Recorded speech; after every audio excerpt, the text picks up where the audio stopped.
Tila may nasusunog sa laban ng Ginebra at Phoenix matapos kasing mapuno ng usok ang arena dahil sa isang food stall. Pero hindi natigil ang laban kung saan naipanalo ng Ginebra ang laro. Ang ibang detalye alamin sa pag-abante ni Zeus Valdez. Hindi nakapigil ang isang smoke incident sa loob ng Smart Araneta Coliseum sa pagpapatuloy ng laro at higit sa lahat, hindi nito naalis sa mga manonood sa kanilang panonood. Nangyari ang saglit na pagkaantala sa 109-96 na panalo ng Barangay Ginebra San Miguel kontra sa Phoenix Fuel Masters matapos may usok na nagmula sa isang food stall sa loob ng arena.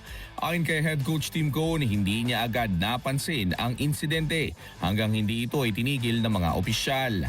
I didn't even see it in the beginning. I didn't even recognize it until they stopped and then they pointed to the smoke. Pansin ni Cone na nananatili ang amoy ng usok sa loob ng arena habang tumatakbo ang laro. But you could smell it through the whole game. You could smell the smoke. That smell was certainly there throughout the whole game. You could smell it, especially when it came back out at halftime. Sa kabila nito ay pinagpatuloy at natapos ang laro ng walang karagdagang aberya, isang bagay na ikinagalak ng veteranong coach. I'm glad we were able to get the game in, especially since we won.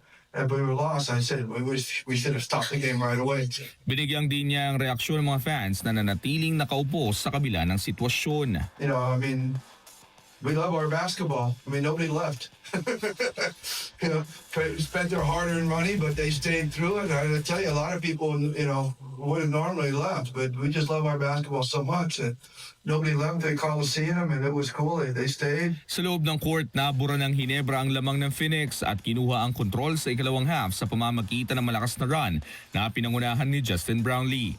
Sa kabila ng aberya, naging malinaw ang dalawang bagay na ipagpatuloy ang laro at nanatiling solido ang suporta ng mga tagahanga. Ako si Zeus Valdez, Abante.